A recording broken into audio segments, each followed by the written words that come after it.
আমরা নিজেরা এতটা অ্যাডিক্টেড হয়ে গেছি এবং আমরা নিজেদের কাজে এতটা বিজি থাকি, আমরা বাচ্চাকে কোয়ালিটি টাইম দেই না।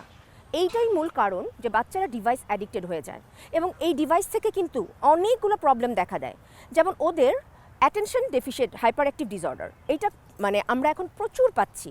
কেন হচ্ছে? কারণ ওরা মোবাইলে স্ক্রল করতেই থাকে, হ্যাঁ, কোনো চ্যানেলে তারা ফিক্স থাকতে পারে না। তার কারণে দেখা যাচ্ছে কি বাচ্চার মেধার বিকাশ সেটাও কিন্তু ডিলে হচ্ছে। কিছু কিছু বাচ্চার স্পিচে প্রবলেম হচ্ছে, স্পিচ ডিলে হয়ে যাচ্ছে।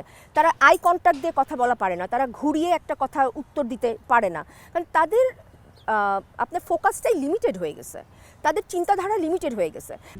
RICL TMX, যুগের পর যুগ স্থাপনা থাকে মজবুত। তারা যে যখন তারা ডিভাইস দেখে তাদের ডোপামিন হ্রাস হয়, সেই হ্রাসটা তারা খুবই মজা পায়। সেটা তারা নর্মাল খেলাধুলা, নর্মাল কথাবার্তায় পায় না, কারণ নর্মাল খেলাধুলা করতে গেলে তো আপনাকে ফিজিক্যাল একটা এক্সারসাইজ করতে হচ্ছে। সেটা করার পরে আপনি ডোপামিন পাচ্ছেন, যেটা একটা সুখ অনুভূতি দেয়, আনন্দ দেয়।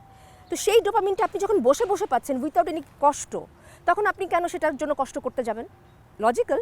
তো বাচ্চাদের ক্ষেত্রে এটাই হচ্ছে, তারা এইটা করছে, তাদের মনোযোগ ব্যাঘাত ঘটছে, তারা অ্যাটেনশন ডেফিসিয়েট হচ্ছে, তাদের মানসিক বিকাশে বাধাগ্রস্ত হচ্ছে, তারা মানুষের সাথে সোশিয়ালাইজেশন সেটা তারা করতে পারছে না।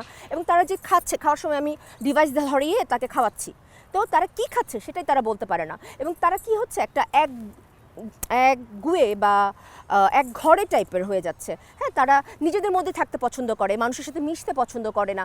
তো এই জিনিসগুলা মানে দিন শেষে প্রচুর একটা ব্যাড ইম্প্যাক্ট ফেলছে পুরা সমাজে, আমাদের সামাজিক অবক্ষয় হয়ে যাচ্ছে।